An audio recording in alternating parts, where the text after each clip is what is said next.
날씨가 무척 덥습니다.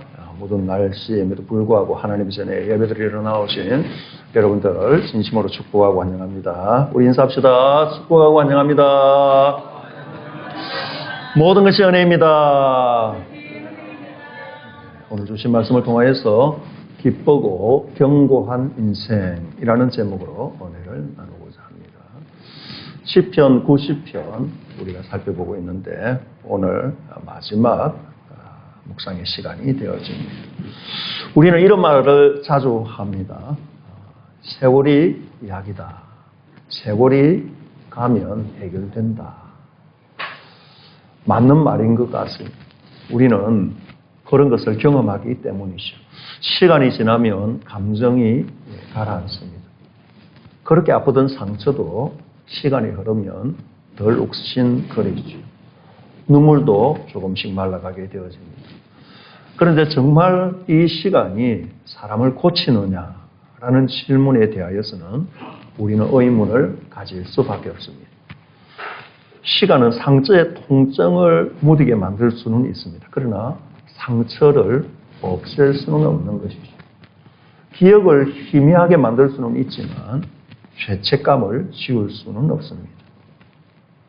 시간은 우리의 머리를 휘게 만들고 허리를 굽게 만들 뿐인 것이죠. 우리를 넓게 만들지 우리를 새롭게 만들 수는 없습니다. 시간은 우리를 죽음으로 더 가까이 데려갈 뿐이지 생명으로 이끌 수 없다라는 것입니다.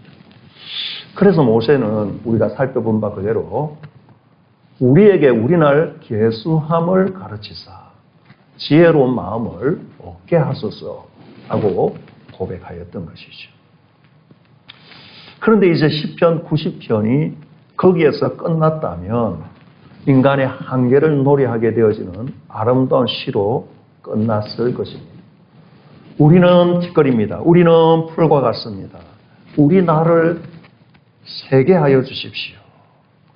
여기까지도 충분히 아름다운 시입니다. 그런데 이어지는 오늘 이 본문을 통하여서 유한한 인간이 영원하신 하나님 앞에서 어떻게 살아야 되는가 하는 지혜를 얻게 되어지는 것이죠. 이 시편 90편의 마지막 부분은 죽음을 준비하는 기도가 아니라 영원을 살아가는 사람의 기도가 되어지는 것이죠. 오늘 이 짧은 절수 가운데 5번의 기도가 나오게 되어집니다. 그 첫 번째 기도는 13절입니다. 여호와여 돌아오소서. 언제까지니까 주의 종들을 불쌍히 여기소서. 이 말씀을 처음 대하게 되어지면 조금 이상합니다. 하나님이 떠나셨다는 말인가? 하나님이 외면하신다는 말씀이신가?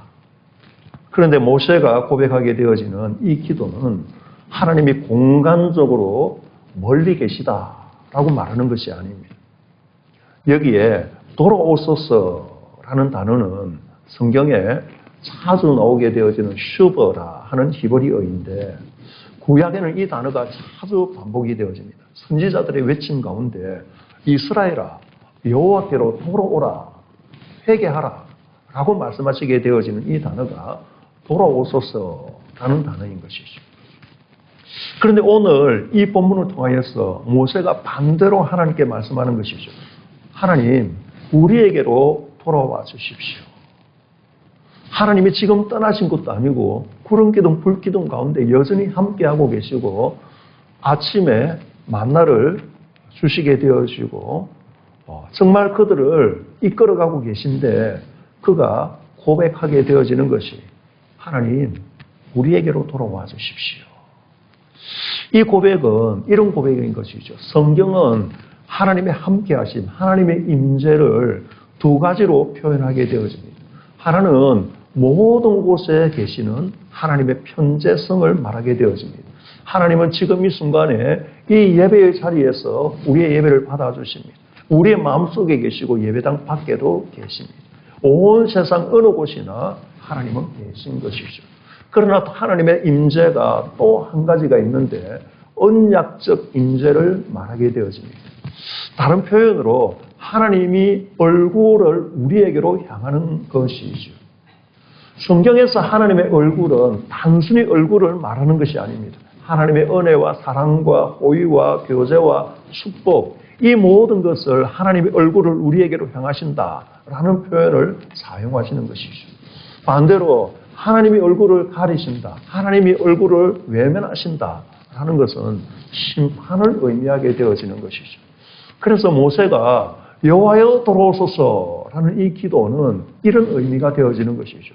하나님, 우리를 다시 사랑의 눈으로 바라보아 주십시오.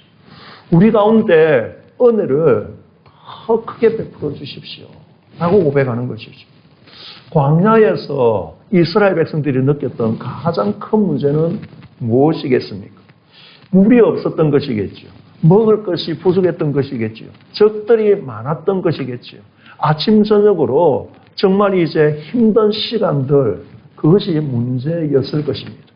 물론 그것이 문제임에도 불구하고 모세는 더 큰 문제를 알고 있는 것이죠. 하나님 없이 움직이게 되어지는 길, 하나님 없이 걸어가게 되어지는 길, 그 길이 가장 위험한 길이고 그 길이 가장 어려운 길이다라는 것을 모세는 알고 있는 것입니다. 함께 하고 있는 이 광야가 오히려 더 좋은 것이지, 하나님이 함께하지 아니하시는 적과 꿀이 흐르게 되어지는 땅이라 할지라도 그곳은 축복의 자리가 아니다라는 것을 이 모세는 알고 있는 것입니다. 그래서 모세는 하나님 앞에 기도하는 것이죠. 하나님, 우리가 가지고 있는 이 문제를 해결하여 주십시오. 이 기도를 하기 전에 하나님의 회복, 하나님의 임재하심을 허락하여 달라고 기도하는 것이죠. 이 순서가 참으로 중요합니다. 그럼에도 불구하고 우리는 늘 반대로 기도하는 것이죠. 하나님, 이 문제만 해결되어지면 너무나 감사하겠습니다. 이 병을 낫게 해 주십시오. 이 형편만 좋아지기만 하면 내가 정말 하나님 앞에 충성하겠습니다. 그러나 그것이 순서가 잘못되었다라는 것을 이 본문은 말씀하여 주고 있습니다. 하나님이 문제를 해결해 주셔서 행복해지는 것이 아니라 하나님이 함께 하고 계시기 때문에 흔들리지 아니하는 삶을 살아가게 되어지는 것이죠. 그래서 오늘 우리의 기도는 이런 것입니다. 주님, 문제 해결보다 먼저 주님을 잃지 않도록 도와주십시오. 환경보다 주님이 임재하심을 더 사랑하게 하여 주십시오. 라고 기도하게 되어지는 기도, 그것이 우리의 기도일 뿐만 아니라 오늘 모세가 드리게 되어지는 기도다 하는 것입니다. 두 번째 기도가 14절에 나타나게 되어지는데, 아침에 주의 인자하심이 우리를 만족하게 하사 우리를 일생 동안 즐겁고 기쁘게 하소서. 참 아름다운 구절입니다. 그런데 조금 생각해 보면 의외인 것이죠. 모세는 평생을 기쁘게 해달라라고 기도하는 것이 옳을 것 같습니다. 그런데 아침에라고 단수를 붙이게 되어집니다. 왜 저녁도 아니고 내년도 아니고 하필 이 아침일까요? 우리는 행복을 미래에서 찾습니다. 취업하게 되어지면 행복할 거예요. 결혼하게 되어지면 삶이 아름다워질 거예요. 집을 사면 형편이 좋아질 거예요. 은퇴하면 편안해지겠지. 그래서 오늘을 견디면서 내일을 바라보게 되어지는 것이죠. 그런데 하나님 앞에서는 늘 현재라 하는 것을 우리가 망각하며 살아가고 있다는 것입니다. 하나님은 언제나 오늘 바로 이 순간 우리를 만나고 계시는 것이죠. 모세가 광야에서 배운 가장 큰 진리가 바로 이것이었습니다. 하나님은 내일의 은혜를 오늘 미리 주시지 않으십니다. 그럼에도 불구하고 오늘 필요한 은혜는, 지금 필요한 은혜는 반드시 오늘, 반드시 지금 충분히 주신다라는 것입니다. 모세가 왜 아침을 이야기하느냐라고 잘 이해하기 위하여서는 우리는 광야의 아침을 먼저 상상해 보아야 합니다. 광야의 아침, 밤을 지나고 나서 아침에 그들이 눈을 뜨자마자 하는 일이 있습니다. 장막문을 열고 밖으로 나가는 것이죠. 그리고 오늘도 만나가 내렸나 하는 것을 살피는 것입니다. 밤새 이슬이 내리게 되어지고 그 위에 만나가 덮여 있습니다. 백성들은 밖으로 나가서 그것을 거두어야 오늘 하루를 살게 되어지는 것이죠. 그럼에도 불구하고 어느 누구도 내일 먹을 것을 미리 확보할 수가 없었습니다. 내일 먹을 것을 그리고 충분히 배부르게 먹기 위하여서 많은 것들을 준비해 보지만 저장해 보지만 그것들은 다 썩어서 내일에는 먹을 수 없었다라는 것입니다. 왜 하나님이 그렇게 하셨을까요? 하루치만 주시게 되어지는 하나님은 인색하신 분이신 것일까요? 아니라는 것을 우리는 너무나 잘 알고 있습니다. 하나님은 그 순간에 만나보다 일용할 양식보다 더 귀한 것을 가르치고 계시는 것이죠.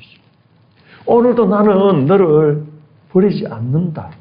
오늘도 나는 너를 기억하고 있단다.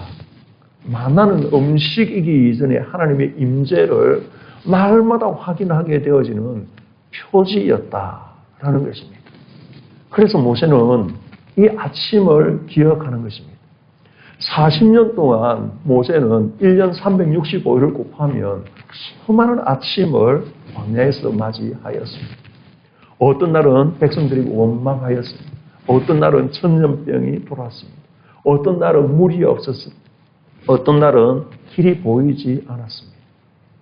그러나 변하지 않는 것이 하나 있었는데 아침이면 늘 변함없이 하나님께서 만나를 내려주시는 것이죠. 그 전날에 어떠한 일이 있었다 하더라도 아침에는 만나가 내리는 것입니다. 이스라엘의 행동에 상관이 없이 하나님께서는 만나를 내려주셨습니다. 1년 365일을 40년을 그렇게 하신 것이죠. 그래서 모세는 광야를 기억하게 되어질 때 하나님의 인자하심을 기억하게 되어지는 것입니다. 여기 인자하심이라 하는 단어는 우리가 잘 아는 헤세드라 하는 단어입니다. 구약에서 하나님의 사랑을 가장 깊이 잘 설명하게 되어지는 단어가 인자하심, 사랑하심으로 번역되어지는 헤세드라 하는 이 단어입니다. 우리는 사랑한다 또는 사랑이라고 하는 이야기를 하게 되어질 때에 대체적으로 가슴에서 떠오르게 되어지는 감정을 이야기하게 되어집니다. 좋아서 사랑하는 것이죠. 실망하면 사랑이 식습니다. 기분이 좋으면 가까워집니다. 상처를 받으면 멀어지는 것이 사랑인 것이죠. 그러나 하나님의 사랑, 하나님의 헤세드는 그렇지 않다라는 것입니다. 하나님의 사랑, 이 헤세드, 이것은 감정이 아니라 언약이다라는 것입니다. 다른 표현으로 하나님께서 자기의 이름을 거시고 끝까지 책임지시는 사랑이 바로 이 헤세드, 주님의 인자하심이다라는 단어입니다. 이스라엘은 끊임없이 원망하였습니다. 끊임없이 불평하였고요. 금송아지를 만들었고 하나님을 시험하였습니다. 그럼에도 불구하고 하나님께서는 그들을 지키시겠다 약속하셨던 그 언약을 저버리지 않으셨습니다. 왜입니까?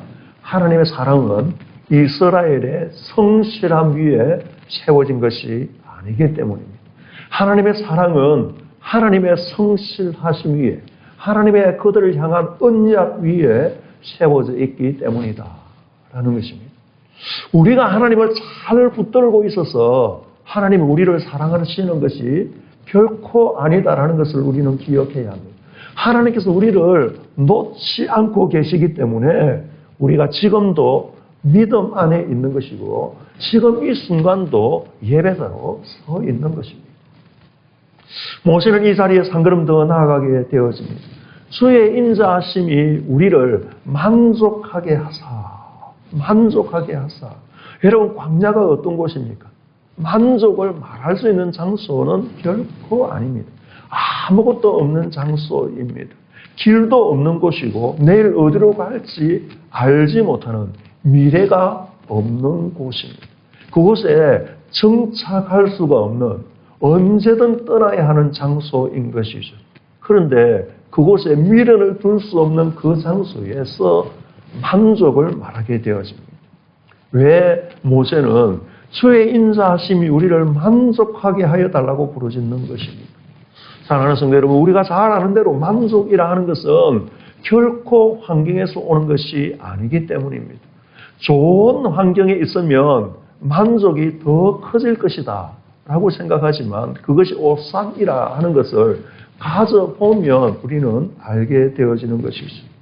그럼에도 불구하고 우리는 이렇게 생각합니다. 이것만 있으면 행복할 텐데, 조금만 더 벌면 만족하여질 텐데, 조금만 더 건강하면 너무나 기쁠 것인데, 그런데 인생을 살다 보면 그렇지 않은 것이죠. 사람의 욕망이라 하는 것이 이상합니다. 이것만 얻으면 끝날 줄 알았는데 얻고 나면 또 다른 것이 보이게 되어지는 것이죠.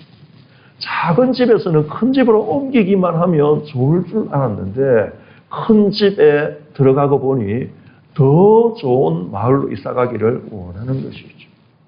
차가 없을 때는 차만 있으면 좋겠다라고 생각을 하였는데 차를 사고 보니 다른 사람들이 타고 다니는 더 큰 차, 더 좋은 차가 계속해서 눈에 들어오게 되어지는 것이죠.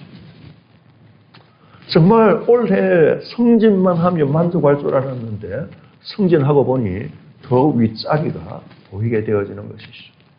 욕망은 사다리와 같다. 사람들은 흔히 이렇게 이야기를 하게 되어집니다. 한 칸 올라가면 끝인 줄 알았는데 더 위에 다른 칸이 있더라는 것이죠. 세상은 점점 풍요로워지고 있습니다. 정말 행복하게 살 수 있는 시대를 우리는 살아가고 있습니다. 말만 하면 이루어지는 세상입니다. 돈만 있으면 다 할 수 있는 세상입니다. 그런데 마음속 깊이 만족은 점점 사라지고 있는 것이죠. 그래서 만족은 소유가 아니라 관계에서 온다라고 사람들은 말하게 되어지는 것이죠. 모세는 광야에서 이 사실을 철저하게 배우고 있습니다. 광야에서 모세가 가진 것은 지팡이 하나밖에 없습니다. 그러나 그곳에 하나님이 계신 것이죠. 행복이라 하는 것은요, 환경에서 오는 것이 아니라 관계에서 오는 것임을 우리는 잘 알고 있습니다.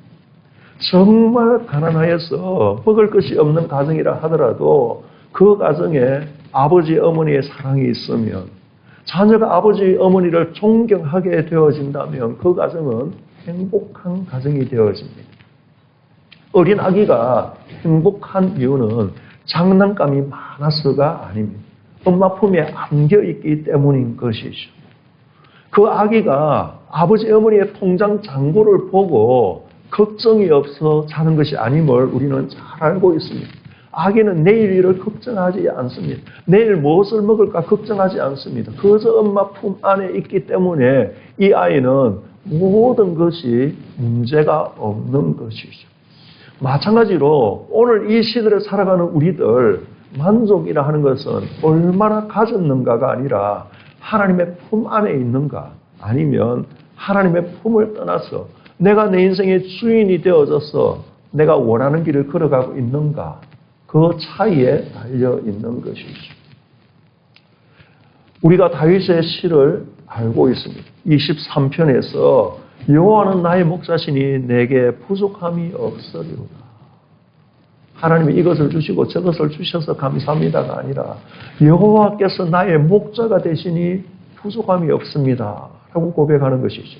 양에게 있어서 가장 큰 행복과 안전은 푸른 초장과 쉴만한 물가가 아니라 그곳으로 인도하여 주는, 그리고 거친 황야에서, 그리고 거친 이리떼들로부터 그를 보호하고 지켜주는 믿을 만한 목자가 곁에 있는 것, 그것이 가장 큰 행복인 것입니다. 우리는 큰 기적이 일어나게 되어질 때에 행복하다, 그렇게 생각하게 되어집니다.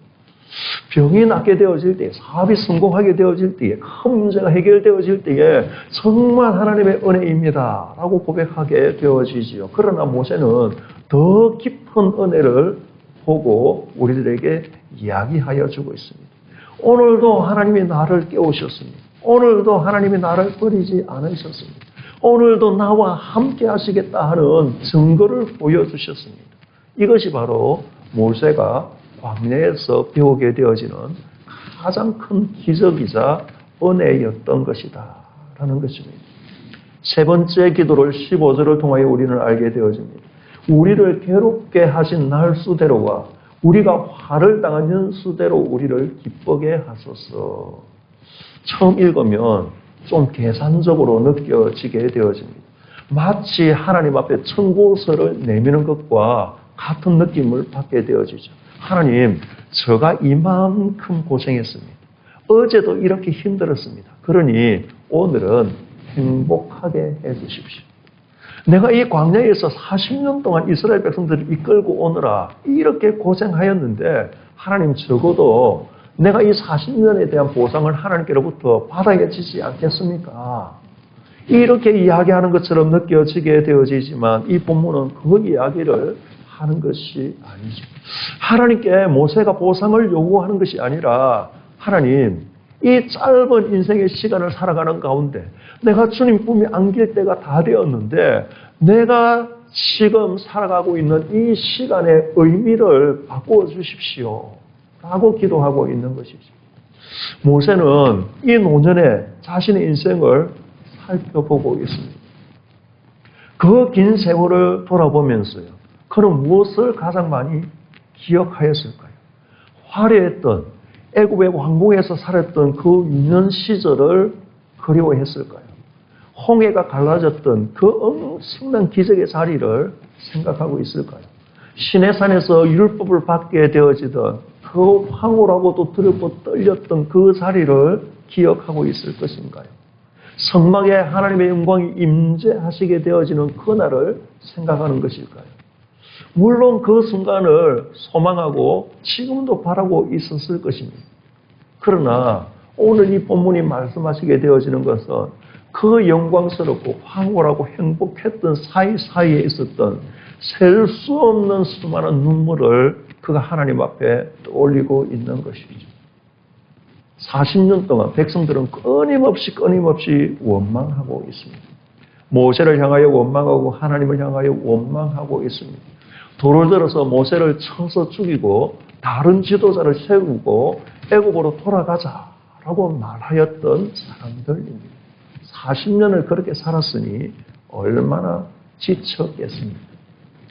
민수기 11장에 모세가 그렇게 말하죠. 하나님 차라리 저를 죽여주십시오. 모세가 무너졌습니다. 모세도 울었습니다. 모세도 지쳤습니다. 성경이 특이한 것은 믿음의 사람을 영웅으로 그리지 않는다라는 것이죠. 아무리 위대했던 사람이라 하더라도 아브라함이라 하더라도 다윗이라 하더라도 하나님의 은혜가 아니고서는 살 수 없는 인생이다라는 것을 성경은 우리들에게 끊임없이 이야기하여 주고 있습니다. 그래서 그렇게 많은 고난을 지나온 모세가 이제 이렇게 기도하는 것이죠. 하나님, 그 시간이 헛되지 않게 하여 주십시오. 우리도 인생을 살아가다 보면요, 그런 생각을 할 때가 있습니다. 왜 하필 나였을까? 왜 우리 가정이었을까? 하나님께서는 그때 왜 그 일을 막아주시지 아니하셨을까? 하나님 왜입니까? 그렇게 우리가 하나님 앞에 질문하게 되어지는데 하나님은 그 왜를 설명하지 않으십니다. 하나님께서는 우리가 왜라고 묻는 그 시간에 우리를 어떻게 사용하시는지를 보여주시는 것이죠. 요셉이 노예로 팔렸습니다. 억울하게 감옥에 갇혔습니다.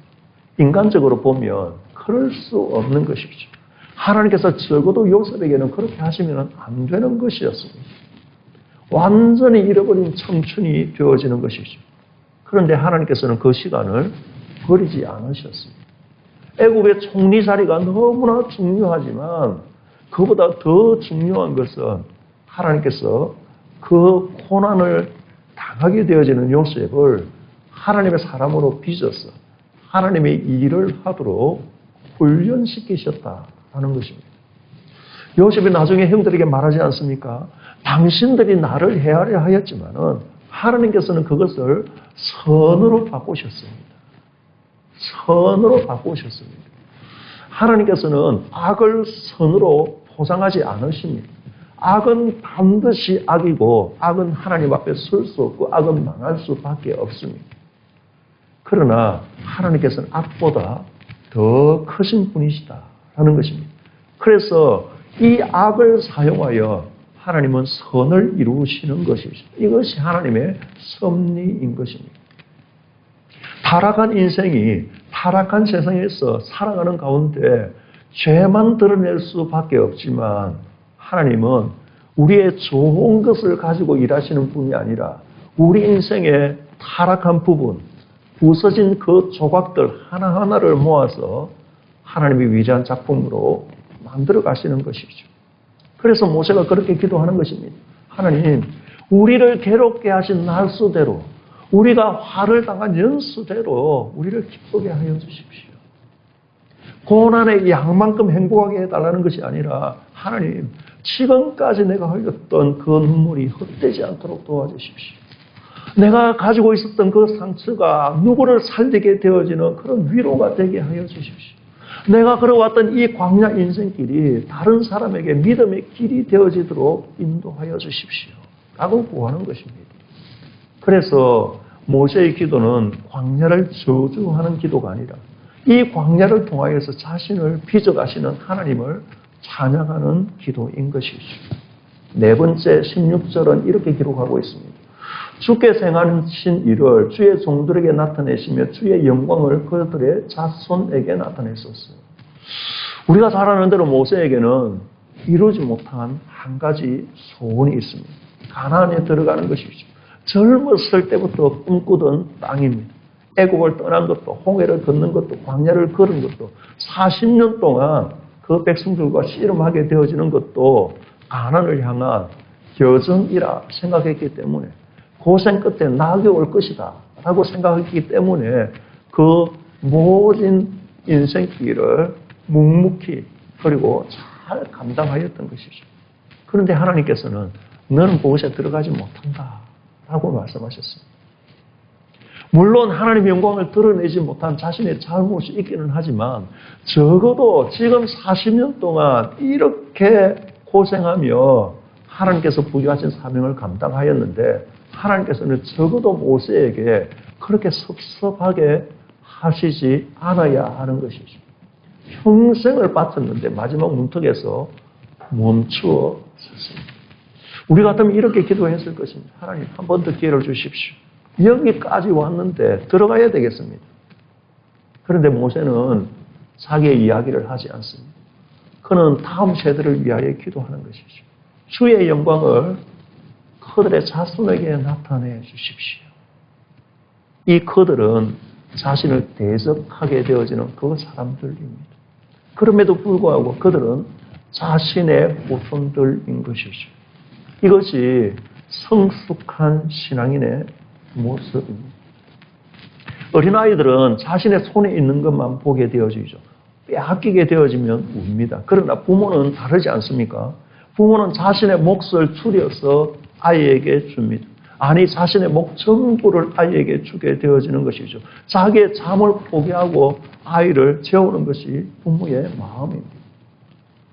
왜 그렇습니까? 사랑이라 하는 것이 시선을 자기 밖으로 넓혀가기 때문입니다. 우리가 믿음이 연약할 때는 하나님 저를 축복해 주셔야 됩니다. 저를 도와주셔야 됩니다. 저를 지켜주셔야 됩니다. 이 기도를 자주 하게 되어지죠. 물론 그 기도도 귀한 기도이고 반드시 해야 되는 기도입니다. 그러나 믿음이 성숙할수록 우리의 기도가 달라지게 되어지죠. 하나님, 우리 자녀가 하나님을 알게 하여 주십시오. 하나님을 만나게 하여 주십시오. 주님, 우리 교회가 복음을 잃지 않도록 하여 주십시오. 주님, 다음 세대가 주님을 사랑하게 하여 주십시오. 주님, 나라와 민족을 회개하고 돌이켜 하나님 섬기는 민족이 되어지고 온 세계와 열방이 주님 앞으로 들어오게 하여 주십시오. 시선이 점점 넓어지는 것 아닙니까? 모세가 남긴 것은 왕궁이 아니거든요. 모세가 남긴 것은 거대한 성이 아니거든요. 엄청난 재산이 아니거든요. 그는 하나님을 향한 믿음을 남기게 되어집니다. 이것이 가장 큰 유산입니다. 장례식을 가게 되어지면 많은 것들을 생각하게 하는데 사람이 세상을 떠나게 되어지면요. 사람들이 오래 기억하는 것이 성공이 아니다라는 것을 저는 장례를 집례하면서 또 유족들을 보면서 깨닫게 되어지죠. 참 그 장로님은 기도 많이 하셨는데, 참 우리 어머니, 우리 아버지는 그렇게 기도하셨는데, 어려운 사람을 보면 그냥 지나치지 않으셨는데, 그렇게 시간이 날 때마다 성경을 손에 들고 계시던 모습이 생각나는, 손해를 보더라도 그렇게 정직하게 사셨는데, 이런 이야기가 남는 것이죠. 왜입니까? 신앙은 삶으로 기억되기 때문입니다. 그래서 모세는 주께서 행하신 일을 주의 종들에게 나타내시며 주의 영광을 그들의 자손에게 나타내소서 하고 기도하는 것이죠. 다시 말하면 모세는 이렇게 기도하는 것입니다. 주님, 우리의 후손 이스라엘이 하나님의 살아계시다라는 것을 나처럼 직접 경험하게 하여 주십시오. 우리는 오늘 하루를 살아가게 되어집니다. 하나님은 오늘 우리의 하루를 통하여서 다음 세대를 세우시기를 원하십니다. 마지막 기도가 17절에 있는데요. 주 우리 하나님의 은총을 우리에게 내리게 하사 우리의 손이 행한 일을 우리에게 경고하게 하소서. 우리의 손이 행한 일을 경고하게 하소서. 앞서 10편, 90편을 시작하면서 우리는 모세가 말하게 되어지는 인생에 대하여서 이미 살펴보았습니다. 하나님, 우리는 뒷거리입니다. 하나님, 우리는 풀과 같습니다. 그런데 이 마지막에 우리 손이 행한 일을 경고하게 하소서. 모순되어지는 말입니다. 뒷거리 어떻게 경고한 일을 할 수 있습니까? 풀 같은 인생이 어떻게 영혼을 살아가게 되어지는 흔적을 남기겠습니까? 하루살이 같은 존재가 어떻게 시대를 넘어서게 되어지는 일을 할 수 있습니까? 모세는 답을 알고 있는 것이죠. 주 우리 하나님의 은총을 우리에게 내리게 하사 그 다음에 우리의 손이 행한 일을 경고하게 하소서. 먼저 은총이지요. 그리고 우리의 손입니다. 먼저 하나님의 은혜이지요. 그 다음에 우리의 수고이지요. 먼저 하나님의 역사이지요. 그 다음에 우리의 순종입니다. 우리는 종종 이 순서를 바꾸게 되어집니다. 열심히 일을 합니다. 최선을 다합니다. 성과를 만들어내었습니다. 그리고 하나님께 기도합니다. 하나님, 이렇게까지 내가 수고하였는데 하나님 이 문제를 해결하여 주십시오. 그러나 은혜가 먼저인 것이죠. 우리가 하나님을 찾은 것이 아니라 하나님이 우리를 찾으셨습니다. 우리가 하나님을 먼저 사랑한 것이 아니라 하나님께서 먼저 우리를 사랑하신 것이죠. 우리가 먼저 일을 시작하신 것이 아니라 하나님께서 우리 속에서 착한 일을 이미 시작하셨던 것이죠. 여기 은총이라고 번역되어지는 단어는 히브리어로 노암이라는 단어입니다. 이것은 호의, 은혜 이런 표현도 있지만 아름다움, 기쁨, 사랑스러움이라는 의미가 더 큽니다. 단순히 하나님 저를 도와주십시오 라고 기도하지 않습니다. 하나님, 하나님의 아름다움이 나의 삶 위에 머물게 하여 주십시오 라고 기도하는 것입니다. 우리는 오래 경험하는 것, 오래 바라보는 것을 담게 되어집니다. 돈을 바라보면 경제 원리를 터득하게 되어지죠. 권력을 바라보면 힘으로 사람을 누르게 되어집니다. 세상의 성공을 바라보면 경쟁을 하여서 이기겠다라는 철칙이 그에게 생기게 되어집니다. 하나님의 아름다움을 계속해서 바라보게 되어지는 사람은 하나님을 닮아가게 되어집니다. 선거받은 사람이 오래 참는 것 아닙니까? 미워하던 사람이 용서하는 것 아닙니까? 받으려던 사람이 나누게 되어지는 것이죠. 높아지려던 사람이 낮아지는 것이죠. 왜입니까? 하나님의 은총이 그를 바꾸어 가기 때문입니다. 모세는 이어서 우리의 손이 행한 일을 경고하게 하소서. 왜 손을 말하는 것입니까? 왜 마음이 들어가지 않습니까? 왜 생각이 아닐까요? 성경에서 손은 삶을 상징하기 때문입니다. 손은 노동이죠. 손은 책임이죠. 손은 섬김이지요. 손은 사랑을 눈에 보이게 만드는 도구가 되어지기 때문입니다. 입으로 사랑한다고 말할 수는 있지만 손으로 행동을 하게 되어질 때 그 사랑이 진실하게 되어지는 것이죠. 손으로 밥을 짓고요. 손으로 아이를 안고요. 손으로 눈물을 닦아주고요. 손으로 무너진 사람을 이렇게 세우고요. 손으로 우리는 헌금을 드리게 되어지고 손으로 성경을 펼치게 되어지고 기도할 때에 두 손을 모으게 되어집니다. 사랑하는 성도 여러분, 믿음이라 하는 것은 결국 손끝에서 드러나게 되어지는 것입니다. 예수님의 손은 목수의 손이었습니다. 아마 30세가 되어지도록까지 가정을 돌보기 위하여서 힘을 많이 쓰셨을 것입니다. 그 손은 거칠었을 것이고 굳은 살이 박혔을 것입니다. 그런데 그 손으로 어린아이를 안으시죠. 그 손으로 나병 환자의 손에 떼시게 되어지죠. 그 손으로 맹인의 눈을 만지시게 되어지죠. 그 손으로 병자를 일으키시게 되어지죠. 떡 5개와 물고기 2마리로 축사하시게 되어지죠. 그리고 그 손은 마침내 십자가에서 못 박혔습니다. 사람들은 그 손을 보고 끝났다 라고 말하고 있지만 하나님은 그 못 박힌 손으로 세상을 구원하셨습니다. 우리가 잘 아는 대로 부활하신 예수님의 손바닥에는 못자국이 그대로 있었습니다.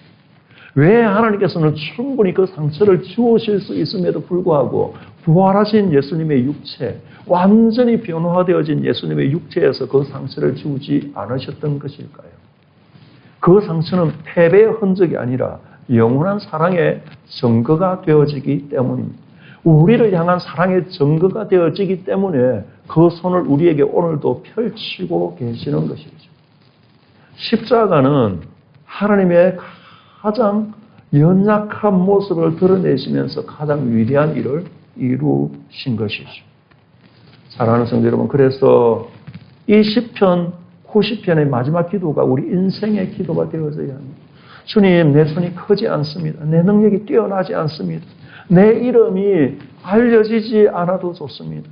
그러나 하나님의 은총이 내 손 위에, 내 삶 위에 머물게 하여 주십시오. 우리가 자녀를 위하여서 두 손을 모으게 되어지는 기도가 있습니다. 연로한 부모님, 연로한 종들의 손을 잡아드리게 되어지는 그러한 시간이 있죠. 직장에서, 사회에서 정직하게 살아가게 되어지는 하나님의 영광을 드러내게 되어지는 하루가 있습니다. 남모르게 드리게 되어지는 헌금이 있고 누군가를 위하여 흘리는 눈물과 교회를 위하여서 수고하고 애쓰는 손길이 있습니다. 말씀을 펼치는 손이 있고 새벽에 모으게 되어지는 두 손이 있고 복음을 전하기 위하여 내미는 손이 있습니다. 이것이 영혼을 살아가는 오늘의 우리의 증거인 것이죠. 사랑하는 성도 여러분, 인생은 짧다라고 모세가 말하였던 그대로 정말 짧습니다. 하지만 영원하신 하나님의 손에 붙들린 인생으로서 영원으로 연결되어지는 이 하루하루의 삶을 살아가시는 저와 여러분 되시기를 주님의 이름으로 간절히 축원합니다.